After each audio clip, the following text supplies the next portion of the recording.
Hey there, this is Matt once again. Welcome back to another review. And I said I was going to review these films, but I did not even plan the fact that the last review I did was for Metropolis. Specifically the Giorgio Moroder version of Metropolis, but still a film that you can see this film was inspired by, especially when you look at the cityscape. But since I'm going to re-review this film, why not talk about the 1982 science fiction classic Blade Runner? Directed by Ridley Scott, starring Harrison Ford, Sean Young, Rutger Hauer, Edward James Olmos, Daryl Hannah. You have appearance by James Hahn, Brian James, William Sanderson. Score by Vangelis, based on the Philip K. Dick story Do Androids Dream of Electric Sheep? And right off the bat, I'm thinking, well, what the hell could I say about Blade Runner that hasn't been said? This is the 4-disc set, which is a nice set. You have some good pictures. Apparently, this set is out of print.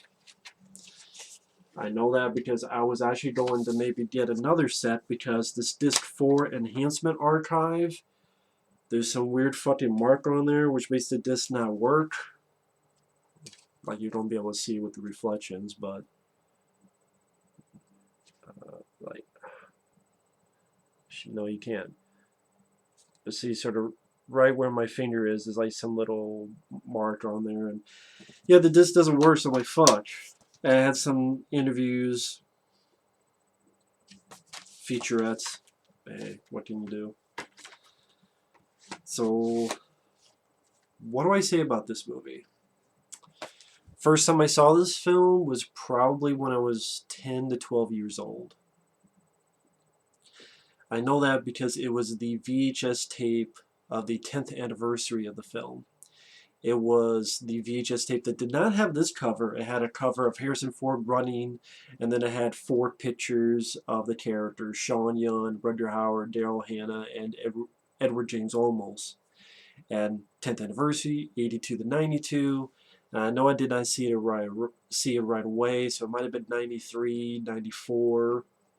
I think it was around 94 because I remember when I saw Blade Runner for the first time, I was excited because, oh, cool, Harrison Ford. I love the Indiana Jones films. My favorite Harrison Ford character. And, I like the Star Wars movies and The Fugitive. I remember liking that one, that was 93. And I thought I was going to get that kind of Harrison Ford, and of course this is not really an action film at all. This is much more of a sci-fi, try to be a bit more of a detective story with themes of what does it mean to be human. And when I first saw this, of course, it was the version with the voiceover, which was boring as shit, because even Harrison Ford said he did it purposely as boring as fuck, the type to cure insomniacs, because he thought, well, they're never going to use this, and then they did, and yeah, if you try to, they'll put Frankenstein monster to sleep. They'll put a fucking zombie to sleep. That narration. And the slow pace and the lack of action. I hated the movie. Hated the movie. Then years and years down the road, the DVD came out with the director's cut. Just got a DVD player, and I went, you know what? Let me give this film another shot. And then it was like watching the film for the first time again, without the voiceover narration, and from VHS to DVD, the visuals, picture quality was improved, and it's like, wow, cool. There's even at one point I'm like, oh man, this is Ridley Scott. I'm gonna put this my #1 Ridley Scott film because there's the excitement of wow, discovering something, this world, which I love the world of Blade Runner. I'm like, oh, I would put this above Alien. I think I even told a friend of mine that, but in retrospect, yes, I do think Alien is easily Ridley Scott's best film, and I would put Alien easily above this. because as watching it, I think this is a solid science fiction film, solid but flawed movie. I do say that, and I will say this, I do think the sequel is a better movie. I enjoy the first movie. I think the second film does a better job with its story and does a better job with the emotional. It has a fantastic world and music and production value and special effects, but I think it does a better job with its lead character and its emotion core than this movie. But I mean, to go on the plot, everyone knows the plot of Blade Runner, so I'm going to do this review a little bit differently. Well, I'm going to talk about what I enjoyed about the film, what I like about the film, why I think it's a solid film. Number one, the visuals, of course. The visuals are great. The visuals are impressive. From the beginning with the cityscape of the fireballs and the close-up of the eyeball. The Tyrell Corporation pyramid, which looks really cool. The cars flying by the wall. You know, that wall with the Asian lady, you know, winking at you. And just the beautiful cityscape, which does... When I was watching Metropolis, and at least Giorgio Moroder's version, I'm like, wow, people made Blade Runner was influenced by Metropolis. They had to have been. Just like this, I swear, a scene similar to this is in Metropolis. I love the world. I love the look of Blade Runner. I love how it's overcrowded, the lighting, the smoke, the rain, the neon lights, just the great cityscape, the set design, this just impressive set design and production value, the look of the buildings, the machines when he has to enhance the photograph and how it pushes in to look closely at these photographs. Just love the world of Blade Runner. You know, it's well lit. The smoke and lighting and neon lights give it such a great atmosphere for these sequences. And of course has been influencing so many movies. Like my friend Mike OCP said in his review, you have Judge Dredd with Stallone. Mega City, that's definitely Blade Runner. Super Mario Brothers, the people who made that film, they wanted the city to look a bit like Blade Runner. Which I know is weird, just Super Mario Brothers. Music videos did it. You hit a rock, you'll hit a sci-fi film that was influenced by the look and feel of Blade Runner. And it makes sense. It's a great world. It's an impressive world. The score by Vangelis is beautiful. From the beginning to the end, both the more kinetic music that you find at the end credits to some of the softer moments. It's a tour de force score by Vangelis. It's a fantastic score. I'm a fan of Harrison Ford, so it's cool that he's in the lead of the film. Harrison Ford, I grew up watching, and I love him in even films that other people don't like. I like Hollywood Homicide. One of the reasons I like Harrison Ford in it. I like 6 Days, 7 Nights that Ivan Reitman directed. Why? One of the reasons I like Harrison Ford in it. There's not too many Harrison Ford films I dislike. And there's a couple I haven't seen either. But I'm trying to think of some of his others. I mentioned the Indiana Jones films I love. Air Force One is great. There are some that are time wasters, like Firewall. The only reason I can watch Firewall is really because of Harrison Ford. The rest of the movie's not that great. I didn't see the movie he did called 42. There was one called Crossing Over or something, which I didn't care for. But Harrison Ford was fine, but the movie itself. Anyway.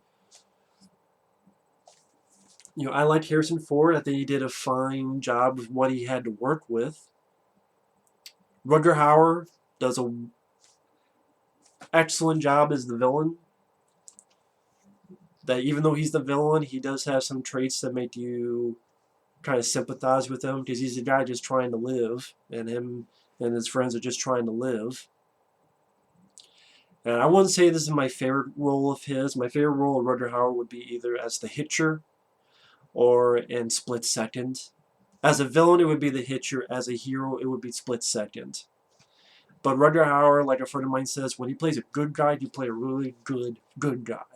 Like in Split Second and Blind Fury and an action film he did called Wanted Dead or Alive, which Gene Simmons was the villain. And as villains, this movie, or my favorite as a villain, the Hitcher. He does a great job.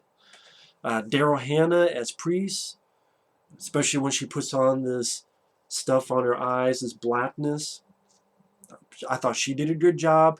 Brian James, the little bit that he's in, nice to see him in there. Nice to see James Hahn make an appearance.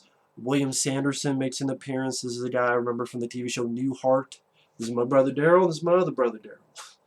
So it's nice to see him in there.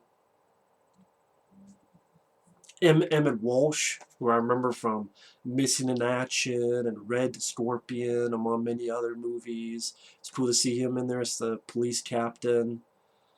It was very cool also to see a blend of film noir, which I know I say that name wrong, detective story and sci-fi mixed in a pretty solid manner.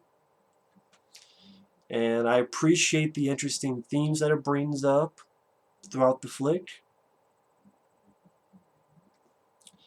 And that is why I do enjoy the film. It's a solid film. It's well put together. It's extremely well directed by Ridley Scott. Which is sad because, well, I like The Martian, but other than that, not many of Ridley Scott's recent films have been that great or good at all. Just watch Alien Covenant make me want to fucking puke. Now, I do have problems with the film. Number one, I do not like the unicorn bullshit. Yes, I said it's bullshit. I know Ridley Scott says he's a replicant and they put this stuff in there, but I know Harrison Ford thinks he's human. Frank Darabont, director of The Shawshank Redemption, one of the writers on the 1988 remake The Blob and Nightmare on Elm Street Part 3, he's done a lot of stuff. They're fans of the film. They say Decker's a human. They say he's human, but Ridley Scott says he's a replicant because of the one scene where him and Sean Young are looking and you see some glow on his eyes. There's a scene with the unicorn stuff. But I hate the unicorn bullshit. I get what maybe you're trying to do, Ridley Scott, with, oh, well, he's a replicant, he's killing his own kind. Okay, you ask the question, but you don't do anything with it. And I understand part of the appeal is the ambiguity. But at the same time, for me, it's almost as so ambiguous, there's nothing fucking there. And here's the thing. If I were to think he's a replicant, then it would make me dislike the story much more. And it would not make any fucking sense to me. Why? Because I'm thinking, okay, so they made a replicant. Let's say Deckard is a replicant, like Ridley Scott says. Oh, you guys take it for what it's worth because he said it. Okay, if that's the case, then you can't complain about the Star Wars prequels. You can't complain about midi-chlorians. Guess what? The creator of that Star Wars said it is. So you can't complain about that. Or guess what? You can't complain about anything about Alien Covenant because it's directed by Ridley Scott, who directed the first one. Yes, you can complain about it, even though the guy created it, or in Ridley Scott's case, he directed the first film. Because Alien Covenant is a shitty movie, and the Star Wars prequels, the midi-chlorian stuff is stupid. If you could complain about that, I could complain about this. Why would you make a replicant that's so much weaker, that's so much less agile, that if Decker's a replicant, he's the shittiest fucking replicant in existence. They did a shit job. They should get their fucking money back, request a refund. Because the point of the character is that he's not a heroic character. He shoots people in the back, but he's not good at his job either. He does a little bit of detecting, which I appreciate, like when he's looking for the scale which he finds out is snake steel. And he's detecting in the hotel room, apartment room, I should say, and then with the system he has, looking at these pictures, these photographs. But he sucks at his job because, okay, Joanna Cassidy, the first replicant, she kicks his ass easily. She's ready to choke the shit out of him, ready to choke him to death, and he's only saved because some people walk in. And he can only kill her by shooting her in the back. Brian James, he doesn't kill Brian James. Brian James whips his ass, gives him a good ass whipping, can punch holes through steel, and is ready to kill Harrison Ford. He's only alive because Sean Young shoots Brian James. Rutger Hauer, he doesn't kill Rutger Hauer. Rutger Hauer saves him. So why are you creating a replicant to chase down these dangerous, stronger, faster, more agile replicants by creating such a weak replicant? That makes no fucking sense to me. Well, he has to be weak, otherwise he'll realize he's human.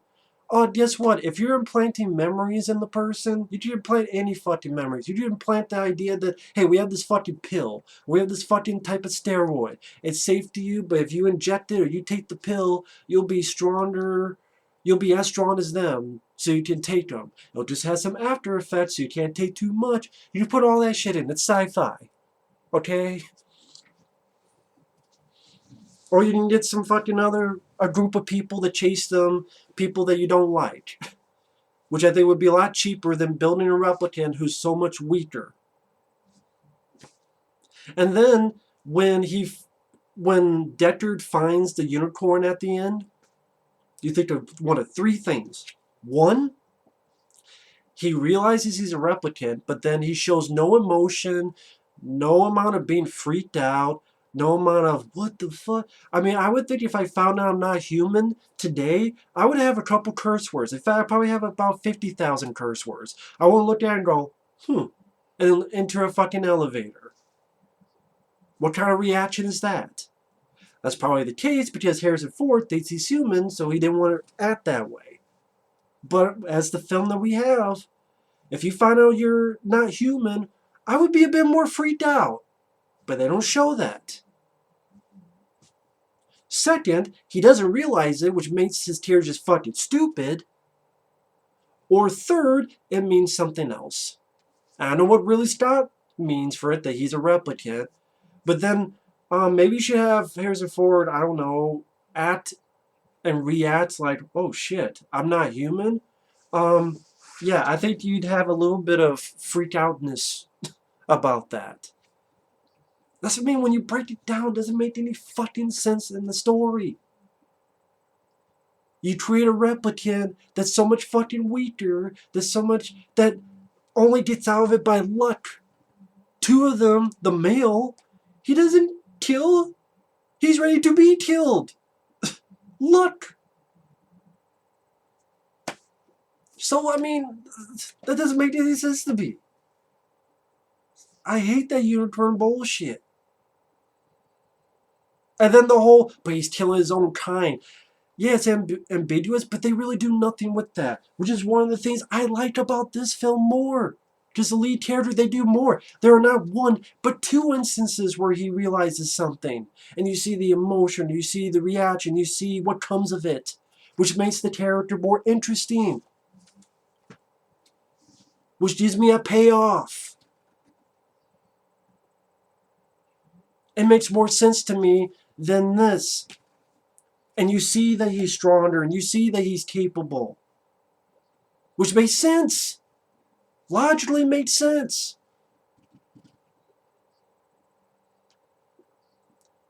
If this is a replicant, you think Tyrell would know about, and you think like, hey, I want you to come by here every so often so I don't get my fucking head caved in, or I should say your eyes gouged out like you did. That's what I mean. It doesn't make any fucking sense. It's almost as if that wasn't the initial idea, but in the middle of filming, Ridley Scott came up with the idea and put some shit in there, including, well, I'm doing this test for Legend with a unicorn, which then I'm thinking another thing. Wait a minute, if these are memories, How the fuck is a unicorn a memory? I didn't know unicorns existed. Oh, they're dreams? You didn't say dreams, you said memories. Why would someone have a memory of a unicorn? What's this? They don't have a memory of a fucking dragon? That's like me having a memory of a Ninja Turtle. You're a replicant. Well, okay, that's not really a memory, that's a dream or a fantasy. Not a memory. Unless unicorns exist. Does legend exist? Since he wants to blend all this stuff, maybe legend exists in this realm too. Like, supposedly Alien does. Because there's one scene where they're leaving and there's like a purge, which is that same purge you can see in the first Alien film. And there's interviews where he says these exist in the same universe. Does legend exist in the same universe too? Is that why the memory is a fucking unicorn? I didn't know unicorns existed. It's a dream, it's a fantasy. Oh, it's a dream and a fantasy, huh? They didn't say dreams and fantasies, they said memories. They make it a point that it's memories. Not fantasies. So, I don't know. But I'm just saying, I don't like the unicorn bullshit. I wish there was a cut of the film that you took the final cut, you take out all the unicorn bullshit. You keep everything else. People go, why don't you watch the theatrical version? Then have to sit through the fucking shitty narration. So you got the boring narration, or to me, the shitty unicorn shit. So, that's one thing I don't like about the film. 2. Sean Young, I don't hate her in the movie. It was nice to see her, sort of a return of her character in the sequel, which I'll get to. But at the same time, it's stupid of me to say she's wooden and stiff because she's playing a replicant. But at the same time, she's a little bit wooden and stiff. And I think mostly I don't buy their love story. I bought the love story more in the sequel. That's another thing I think they did better. Even when Harrison Ford reacts to what happens in the sequel with Sean Young, which I'll get to, I felt more of that than the love story in this. I thought they didn't have chemistry with each other, and that's probably because they hated each other on set.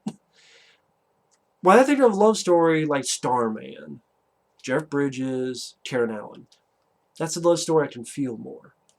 Or X-Files TV show, which I know David Duchovny and Gillian Anderson, there were times they hated each other, but I could tell there were a lot of times they did like each other because I felt the chemistry. I felt the bond between Mulder and Scully. I don't feel much of a bond between these two. Especially in the weird love scene that is almost a rape scene. I don't buy the chemistry with them. I don't think it's that strong of a love story chemistry between the two characters. Third thing, Edward James Olmos. I never really understood the big love for the character. He's a peripheral guy. He has a little bit of interesting look. The actor does fine, but he's in the film for, I swear, 2 minutes at most. Come with me, let's see Emma Walsh. I'm standing there while you look in the apartment. I'm going to drive you to see Sean Young. And it's too bad she won't live, but then again, who does? Making the little stiff man in the apartment or the little unicorn.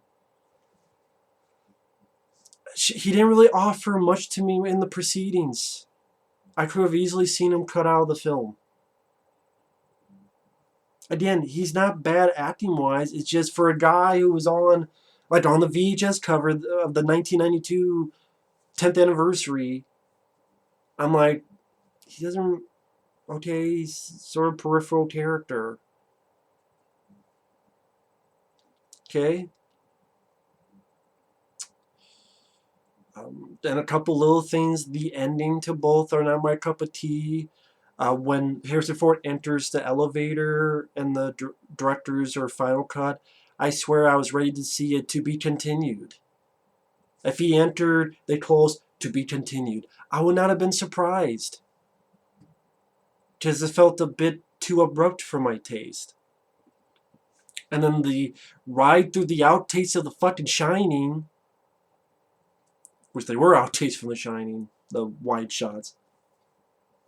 And the theatrical cut, which the producers wanted from test screenings, it's forced in there, and you feel that it's forced in there.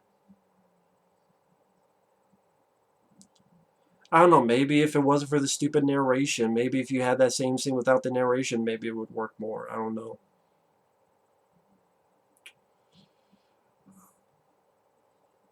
And lastly, Harrison Ford's character, I liked him because it's Harrison Ford, not really because of the character. And I say that because the character itself is a bit bland when you look at it. I like Harrison Ford. He does fine for what he has to work with, but there's not a whole lot with his character when you break it down. Emotion-wise, character arc-wise, development-wise. Like with Ryan Gosling, to me, there is a development of his character. Find out who he is, not once, but twice. And him... People say the most interesting character of this is Rutger Hauer's character. They say that for a reason. That's like, okay, the most interesting character in this is the villain. Let's make the most interesting character in this the hero. And I would prefer the hero be the more interesting character than the villain. And again, I like Harrison Ford in this movie because it's Harrison Ford. And unless I deal with the fucking unicorn bullshit, which I don't like, there's really nothing to his character. He can't show too much of the wit and humor like in Indiana Jones and Han Solo, because he's not that type of character. Performance-wise, I would give more to Regarding Henry or Air Force One, character performance-wise. Not talking about the movies, which I like those movies, but just his character performance-wise is a bit more, in my opinion, to their reaction, emotion, anger, fear. Although I do feel the fear, which I can't blame Harrison Ford, when you're being chased by a shirtless Rutger Hauer howling at you, anyone would be scared. So I definitely feel and see the fear on Harrison Ford's face. I thought he gives a nice reaction. Well, I mean, it's reaction, but I thought he gives a nice look when Rutger Hauer gives that beautiful speech. All those memories will be gone in time, like tears in the rain. That's really good. And I'm guessing this is why more people gravitate toward Rutger Hauer's character than Harrison Ford's, because Harrison Ford's character, you don't really know much, you don't really get much of anything. And I know I'm giving a lot of problems. It seems like I'm ranting on the film, but I'm just giving my own personal opinion on it. That's why for me, these were the flaws of the movie. For me. The unicorn bullshit or the theatrical cuts narration crap. Sean Young I thought was a bit weak, or maybe I'm thinking that because the love story wasn't really up to snuff. I didn't really find much chemistry between them. Some of the peripheral characters like Edward James Olmos are there. I just don't get the big love the character got, I guess. The ending feels a little bit too abrupt. Like the ending to Blade Runner 2049, the last shot, made me feel something really nice. While this was like, oh, okay. Again, I thought for 2 seconds there's going to be continued. And then Harrison Ford's character is a little bit bland. His performance, he does fine what he can. I keep repeating that. I like it because it's Harrison Ford, but that's why it's not my favorite Harrison Ford character. My favorite Harrison Ford character would be Indiana Jones. His character in Air Force One I'd put above, or Regarding Henry I'd put above. But even with that said, despite those, in my opinion, flaws, I still think this is a very solid film. Why?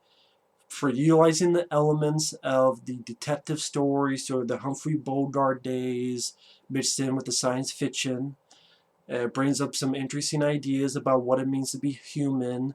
And Rutger Hauer's character, he's the villain, but he does really the most human thing in the movie, saving this stranger that killed his own friends, and giving the most touching speech in the movie, with some impressive visuals.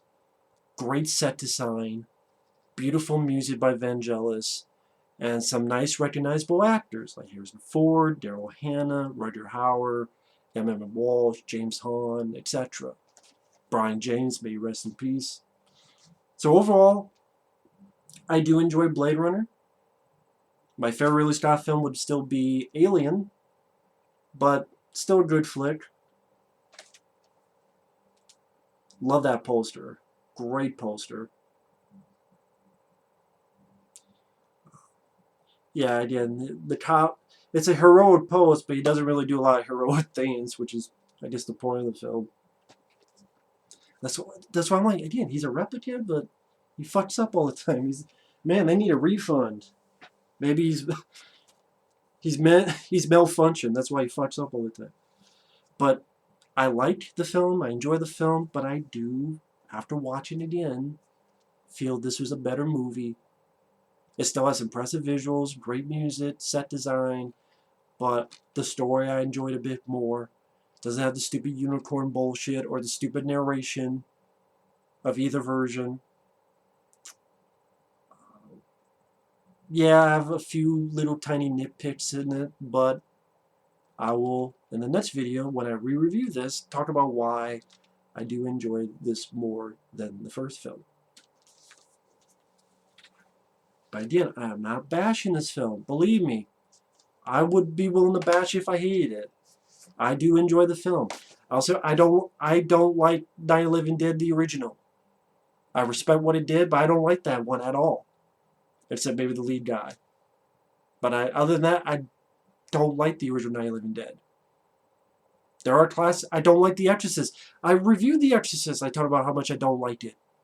I prefer Exorcist 3. At the flip side, I enjoy Alien. I love Assault on Precinct 13. Nightmare on Elm Street. And I do enjoy this movie. So thanks for watching. Take care. And we will see you later. Bye-bye.